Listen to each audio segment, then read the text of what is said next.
Hi everyone, this is Zeiss here, and today I would like to share with you my idea about the Season 4 season starter build that I intend to use. Well, if you follow this channel, you probably know what it's gonna be.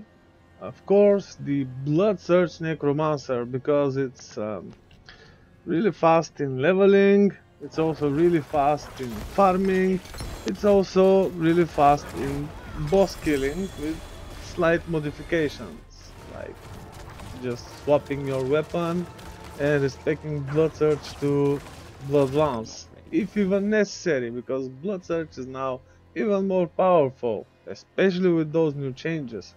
So let's talk about this a little bit, because this hybrid build has like too many ways to be achieved. Let's talk about the gear on the new version I managed to put up here on the PTR. It has life, essence per second, armor, some resistance, which is not on the other gear, and corpse tendril size. I'm using the aspect of the embaumer here, because blood orbs are really important for this build, no matter if you use it with blood lance or blood surge. They heal you, they can increase your damage, and there are ways to make it like to improve the damage increase. And yeah, I've socketed this one with ruby to get more life, because more life on blood builds also means more damage, because this is how overpower works. Moving on to the chest piece here, I have not so bad armor with hardened bones, but we can use also Soulbrand. The important thing here is, I think, essence per second, life, and some resistance we don't have on another gear to cap out the resistances. Intelligence helps with resistances and damage, pretty good. Iron Maiden size, you can get it on another piece just once, you don't need it more than once. I could have masterworked the life here, but I wouldn't like to spend so much time crafting and wasting resources, but I think it ended up pretty good. I'm using the new gloves here. It's 6 to blood surge. It can actually roll even higher if you hit it 3 times. I don't really think these gloves are good for bosses and boss killings, because they are lacking. This way, the Necromancer is lacking a key crucial aspect to boost its damage. For example, look at these gloves here with life, resource cost reduction, +2 core skills, damage, and corpse tendril size, and the aspect of untimely death. If I actually put these gloves on, you will notice my attack power is higher, and also more life means more overpowered damage. Well, if you don't have these gloves, the new gloves, you can use something similar which has life, critical strike chance, or resource cost reduction, core skills, +2 core skills, or +2 blood surge, damage or damage to close enemies, but plain damage would be better. I'll get to why in a bit. And corpse tendrils or Iron Maiden. Again, Iron Maiden just on one gear piece, because otherwise it's getting too big and we don't need it to like capture 2 or 3 screens. We need it to be big enough to capture the entire boss fight area. Like, doesn't make sense to be larger, honestly. That's what I think. And on the pants here, I have the aspect of might, socketed with rubies, and it's intelligence, maximum life. Again, intelligence is for damage, and for resistances, maximum life. The more the better in this case. And life per second. This is really good if you don't have temerity, for example, to constantly have a barrier, because blood surge also heals, and you pretty much have a barrier all the time. You can use something similar like this. Of course, also some resistance you don't have on other gear, and Corpse Tendril Zeiss or Iron Maiden Zeiss, right? Let's move on to the boots here. I am always, you probably noticed, I'm always using the plus to evade charges boots with the implicit modifier, because this helps a lot, especially in this case where we use the aspect of metamorphosis, so we can move faster and get unstoppable if crowd controlled, and yeah, it's very good for mobility. So I'm using here life, movement speed, armor, movement speed again, and Corpse Tendril Zeiss. On the weapon I'm using a sword because the implicit is critical strike chance, but you can also use a dagger, which is damage to close enemies, because it can be a higher number, but it's kinda limiting, and critical strike happens a lot for this build, especially critical strike with overpower, because we have a couple of sources of guaranteed overpower. We'll get to that in a moment. So I'm using here the intelligence, life, damage to close enemies. On the tampering, you can use also just plain damage, but damage to close enemies is a higher number here.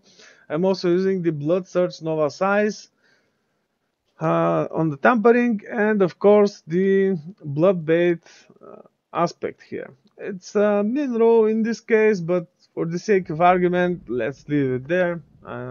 You can always go to the occultist and fix that, make it with a better value, right? Overpowered damage by the ruby here as well.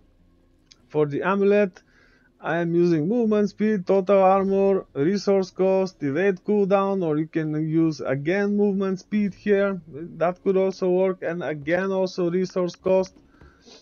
That's pretty solid, I think. I'm using the grasping veins because when it's on the amulet, it increases the values, and the more critical strike chance, the better here. I've socketed with a skull to cap my armor. As you can see, it's actually a couple of hundred above the cap to easily deal with tier 100 dungeons and like tier 60 pit. And on the other ring, I have here life, critical strike chance, resource cost reduction, damage, and resource cost reduction, because Blood Surge is very resource intensive, and having it all over the place, this resource cost reduction tremendously helps this build. You'll notice I have the blood boiling aspect here. It's really good because it guarantees overpower, and those blood balls appear everywhere, pretty much destroys everything by just walking around and pushing a button every now and then. I am using a shield here to get damage reduction, additional damage reduction. We can use here, instead of the lightning resistance, life or armor, depending on the need. It's easily adjustable. Also fire resistance here, because it's one of the resistances I need to cap the resistances, and of course again Corpse Tendril Size. Corpse Tendril Size is really important, I believe, with those new changes. This is because they can grow really large and pull enemies from very far, and as we probably all already know, Blood Surge is a close combat build, and then it's easier to destroy many enemies at once, and that really helps. I'm using the protecting aspect here, and I've socketed with ruby to get more life. The protecting aspect will be, I believe, one of the most important aspects on seasonal hardcore, or on hardcore in general. As you probably know, I only play hardcore. For this PTR I'm playing softcore to test things, like to see where I die, how I die, why I die, and stuff like that.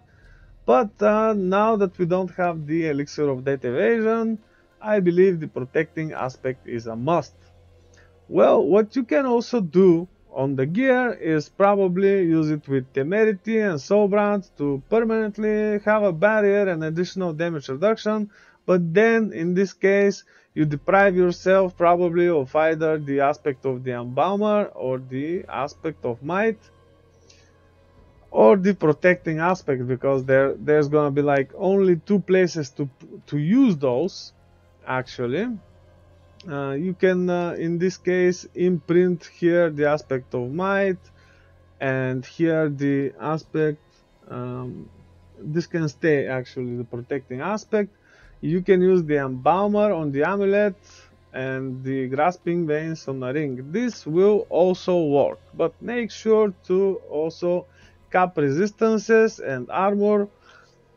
I will also link in the description of the video the armor calculator by Zario, really cool guy who actually figured out the armor formula during season 1, and I still keep on using this, especially on PlayStation, because we can't just hover over the armor to see how much damage reduction we're getting, and this was very useful to me while playing. Let's move on to the Book of the Dead here. I sacrificed the skirmishers, but while leveling it could be a good idea to actually play with the skeletons, maybe until you feel tanky and powerful enough to go without them, right? On the skeleton mages, I sacrificed the bone guys here to get additional overpowered damage. This boosts the damage significantly. On the golem here, I am using the blood golem. With blood golem absorbs 30% of damage you would take. If the content is easier and you feel like you're very tanky, it's okay to sacrifice the iron golem for additional critical strike damage. That's what I was doing before, but before it was easier to get more damage reduction. Okay, let's move on to the skill tree here. I am using Hammerage because Hammerage helps a lot with those blood orbs. They heal, they increase the damage, and Hammerage also fortifies us really quickly. It has a lucky chance to fortify, and it's pretty good, I think, because of okay, this can also, next Hammerage also deals damage to enemies around target. This plus damage, I believe, is very underrated, because when it overpowers, it can deal massive damage, and it can also clear, let's say, easier mobs, like lower level mobs. It's really helpful, I think. And also this here, because it can fortify. This is really important, especially early on while leveling, because usually while leveling, fortify on the build is not good enough, and I recommend using supernatural blood surge until you manage to get drain vitality here and or Ratma's vigor. Okay, so obviously I'm using blood surge, enhanced blood surge, and paranormal blood surge. Already talked about why I'm using supernatural blood surge in the beginning. I initially also use corpse explosion while leveling, but now I get it from the ring of the sacrilegious soul, right? This one. It's a good idea to roll the life on this one, obviously.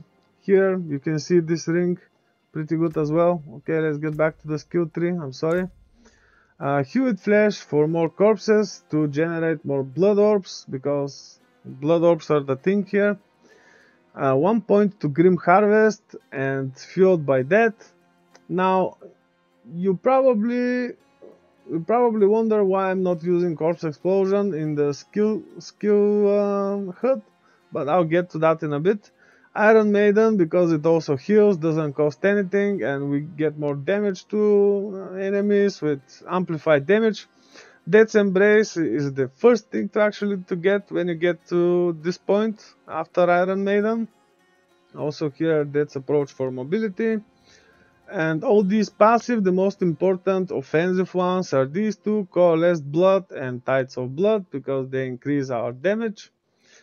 And 1 to Corpse Tendrils, Enhanced Corpse Tendrils, and Blighted Corpse Tendrils to get more blood orbs. Here I also have Golem Mastery, because this way the Golem is not dying, even in the pit. Bone Storm to increase the critical strike chance and damage reduction. Also here standalone we have one minion, it only provides 16 damage reduction, but that's good enough because the golem provides 30, so that's pretty good.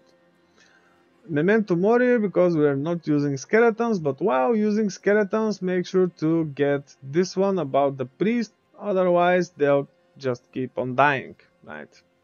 And of course, one of the most important passives here, Ratma's Vigor, to get guaranteed overpower. So we get guaranteed overpower from Ratma's Vigor, we get guaranteed overpower from this passive of Blood Surge, and we also get guaranteed overpower from this aspect on the ring, the Blood Boiling one.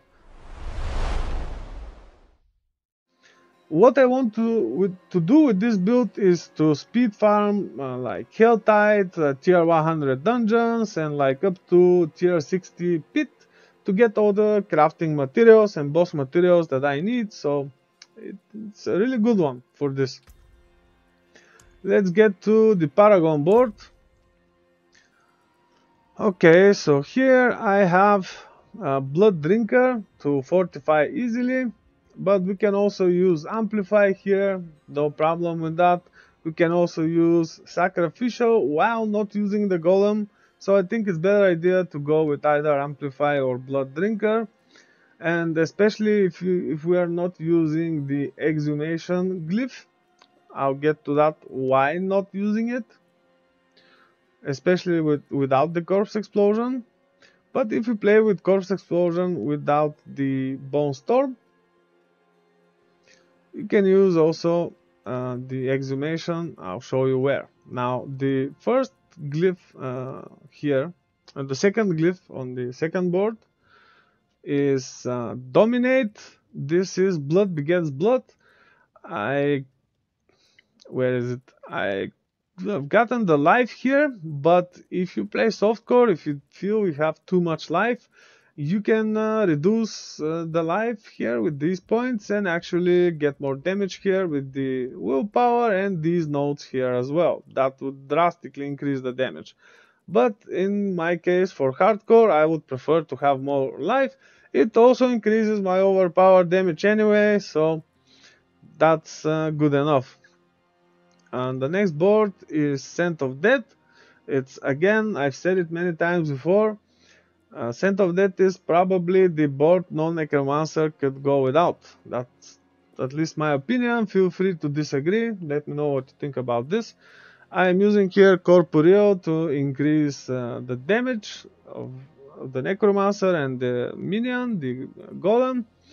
It's of course here with the intelligence. Then I am moving to this board here, the Flesh Eater. I'm getting here the damage and the damage to elites, but I am using here Essence. What you can do is first actually get this board depending on the stats that you have. I think it's better to actually pick this board because we can get possibly these bonuses here, which are kind of important. The board is called Bloodbath and I'm using here the Territorial Glyph. Well, for easier content, I was using actually Exhumation here. Like I said, I was going to talk about Exhumation. But unfortunately, with the less ways to get damage reduction now, with those PTR changes and how things are going to be from Season 4 on, I decided to use here the Territorial Glyph. And instead of Corpse Explosion, to play with Bone Storm. Okay, Essence here, again, I guess that covers the Paragon board. So the skills I'm using are Bone Storm, the Golem, Corpse Tendrils, Iron Maiden, Hemorrhage and Blood Surge. The cool thing with this ring is that Corpse Tendrils can also increase our damage here because of this Fueled by Death, and also because the where did it go now? Yeah, Flesh Eater. So it works. Don't worry if you don't have Corpse Explosion. No problem, Flesh Eater will still be triggered, the damage still will be increased. You can also get Essence by Unliving Energy, Grim Harvest here, I'm sorry, and Fuel by Death, no problem about this. Oh yeah, I forgot to mention here the Imperfectly Balanced, but I guess it was quite obvious.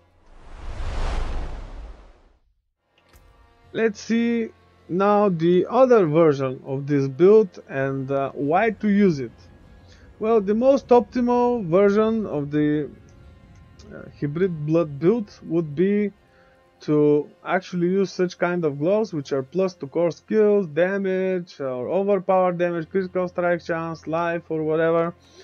And in this case, when we want to do single target, we just use also some kind of weapon like this which has gore kills. The important thing is here life, damage, and blood lance duration, and also gore kills, I said it. Also Ruby to increase the overpowered damage here, I socketed with Ruby. It's relatively easy in this case, even while doing dungeons. If your blood search is not powerful enough, just go to the skill tree, easily respect those 3 points and use those 3 points, and that's it. If you want to go further, you can actually use here the blood wave, because it spawns blood orbs and they can heal, they can cast blood lances, and they can also increase the damage. I believe that's pretty good, especially early on while there's not much gear and blood surge doesn't do as much damage as blood lance does. Eventually, actually, it can not do so much damage compared to blood lance, but it's really good for mood target, like if there are many enemies around. So if you want to make this more optimal and play blood lance in particular, maybe a focus like this would help. That's intelligence, lucky hit chance to get more blood orbs, resource cost reduction, damage, and blood lance duration. And I also added here the hungry blood aspect and a ruby to get more overpowered damage.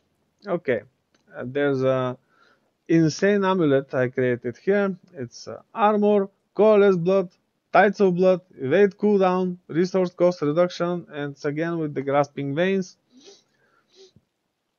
We can actually use more movement speed here instead of the tides of blood. Colorless blood is generally better, so either of those could work, but colorless blood is better, I believe. And of course the mutilator plate armor. I believe it's really important here to get this healing received and life. Healing received is really important because of the aspect of untimely death, which guarantees that you heal over 100% life, and this also increases the damage. I'm already on full health. This is because I'm in town, but let's go out of town, right? I think I was just doing the pit here. It was tier 61. So it's pretty much good enough to farm also the materials, right, for leveling. So let's demonstrate this. You probably know this aspect very well. It increases the next critical strike damage. And you can imagine how good this is with blood surge while having this aspect, because it also heals. And unfortunately, though, the life per hit and life per second do not work with this aspect. Let's demonstrate here. I have to actually hit something. Okay.